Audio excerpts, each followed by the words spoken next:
Hello everyone and welcome back to this last part of lecture 3 in the course Galaxies at Stockholm University. This one is about how galaxy colors, galaxy luminosities, and galaxy masses are distributed throughout the universe. If we look at a color magnitude diagram of a large number of galaxies, remember, the color magnitude diagram was the one we looked at in the previous lecture, but mainly for stars. But we can also look at entire galaxies and plot them in the color magnitude diagram. And just like with the stars, we could find like the main sequence and the giant branch and so on.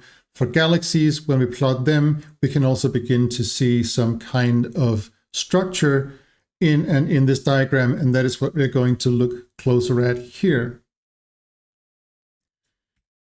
So when we look at the color magnitude diagram, we can see that it has this kind of bimodal distribution.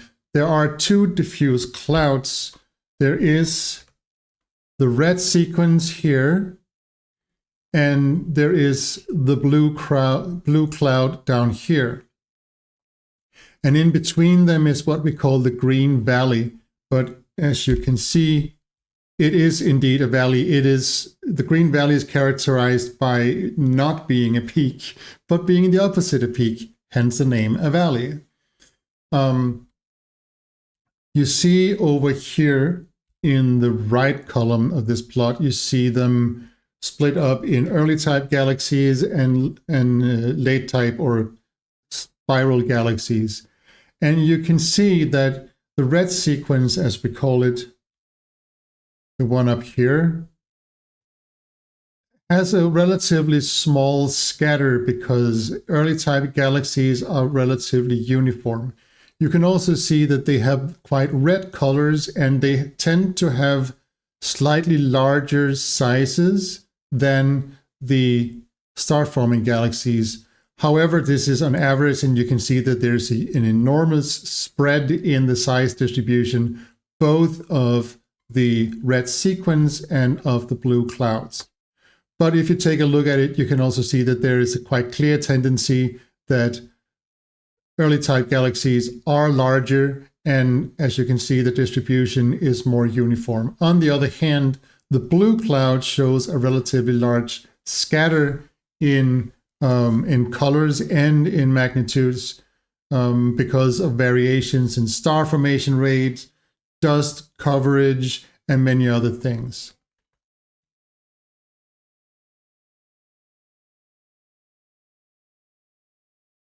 If we think a little bit back at the last lectures about the initial mass functions of stars inside of galaxies, one important lesson that we learned there was that giant molecular clouds break up into smaller clouds of varying sizes, and that these again lead to the formation of stars with a distribution of masses at zero age.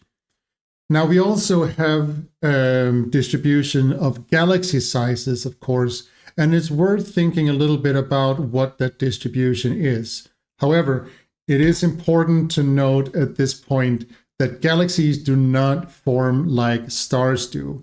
They do not form like within a uniform collapse of one big cloud. Galaxies form hierarchically bottom up with the collapse of smaller galaxies that then merge into larger and larger galaxies. So the analogy is not perfect, but it is still worth thinking about. And there is definitely a distribution of galaxy sizes, galaxy masses, and galaxy luminosities that is worth thinking about, because this distribution also tells us something about galaxy evolution, the conditions under which galaxies have formed, and so on. A luminosity function, if we start with that, is a statistical distribution of luminosities. Simple as that. It is exactly what it claims to be. Such a luminosity function is an empirical function which requires a redshift and flux measurements from a large number of galaxies, plus some assumptions about, or plus some kind of model about how the universe cosmology works. One commonly used such luminosity function, one commonly used formulation, we should say, mathematical formulation of a luminosity function is the Schechter function. The Schechter function is a little bit to luminosity functions what the surface profile is to surface brightness profiles in individual galaxies. It's very flexible, it's very versatile. It can describe many different distributions just by turning some of the knobs that we see, the mathematical knobs that we see in this formula. So let's take a closer look at that.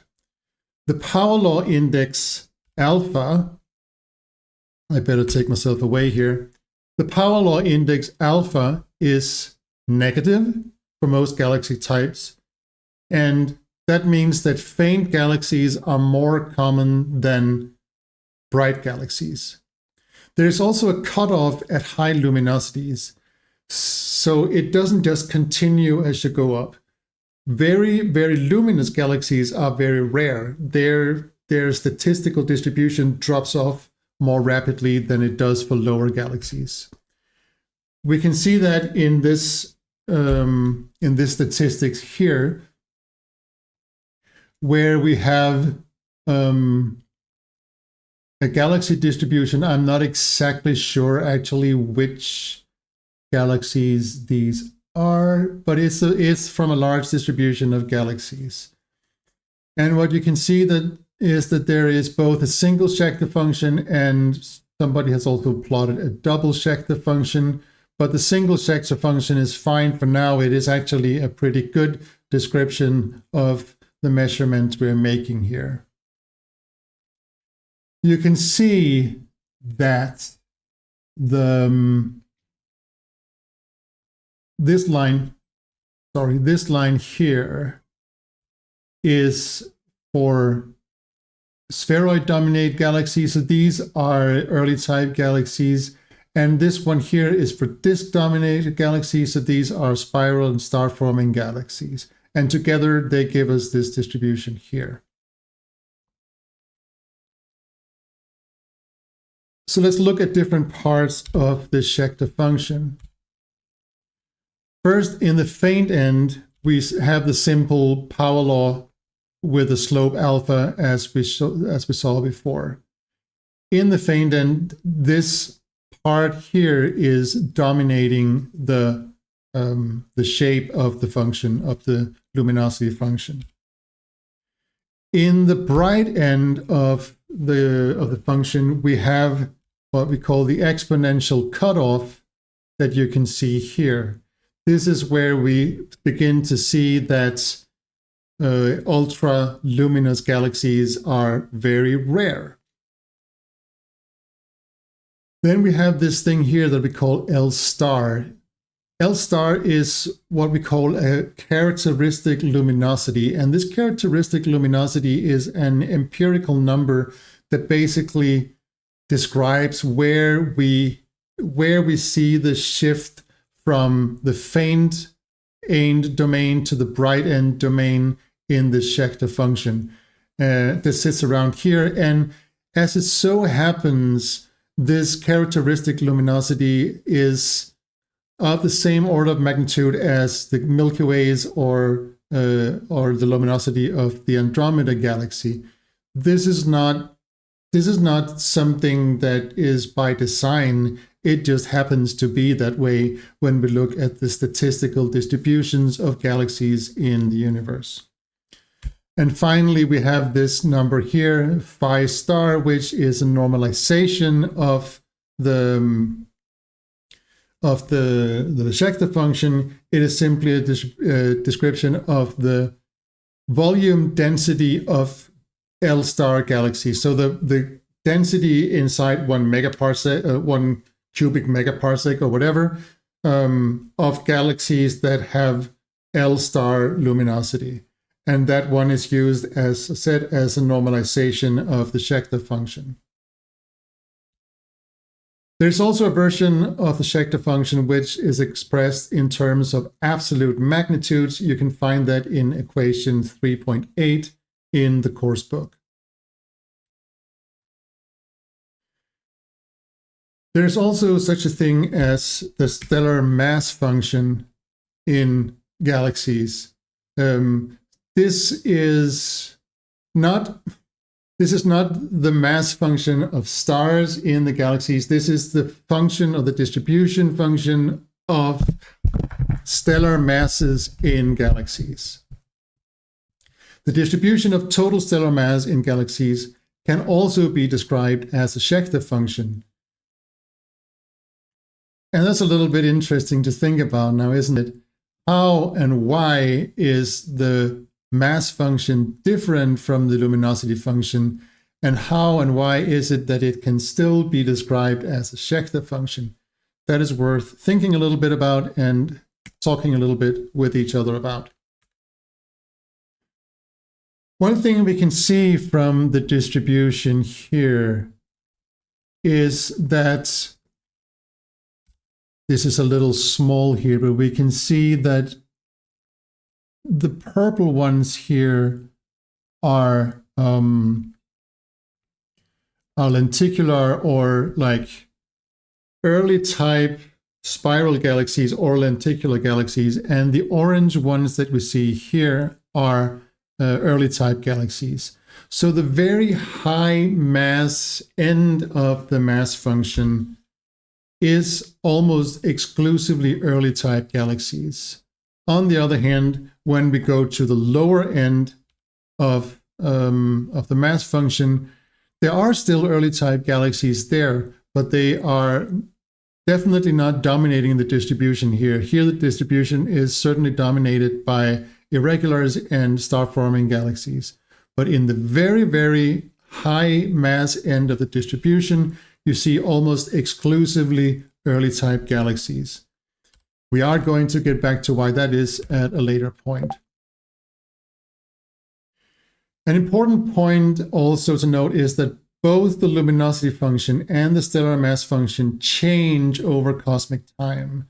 So it doesn't make sense to formulate a luminosity function and a stellar mass function for the entirety of the universe's history, because galaxies evolve. Not only do individual galaxies evolve, they also merge and new galaxies are formed. And that means that also the number density of galaxies, the typical size distribution, the typical stellar populations, and so on of galaxies in the universe change sometimes quite dramatically over cosmic time. So when you are looking at a luminosity function or a stellar mass function, it must always be specified which time period, which time span this luminosity function or mass function is supposed to be valid for. On the other hand, this also makes both the luminosity function and the stellar mass function very important tracers of galaxy evolution over the universe's history, and therefore very, very important functions in the study of observational cosmology. And that was it for this lecture. As usual, we have a couple of discussion questions or discussion prompts that I would like to read for you now. Question 1 is A. Question 1 is A. I don't know what I'm saying here. Question A says, why are early type galaxies much fainter in dust emission than star-forming galaxies? You saw that in the early slides with the double-peaked in the previous part of the lecture, in the previous video. You saw this with the double-peaked SED distribution. You could see that early type galaxies were much fainter in dust emission than star-forming galaxies. Why do you think that is? And question B, let's say that you're designing a study to observe very distant galaxies, maybe around redshift 3. To convince the committee that they should give you the telescope time, you need to demonstrate how many galaxies you will actually find in this limited time slot that they will give you, so that they can see that they're not just wasting the very expensive telescope time on you. You need to tell them that you are, or demonstrate to them that you know that what you're doing, that you have a good chance, a realistic chance of finding a number of galaxies. How would you go about doing this? That is the second question. So as always, please mull over these questions until we meet for the lecture/teaching session, and we can discuss this in groups and together, everybody in class. Thank you for staying with me till now, and I will see you around. Thanks for this one. Bye.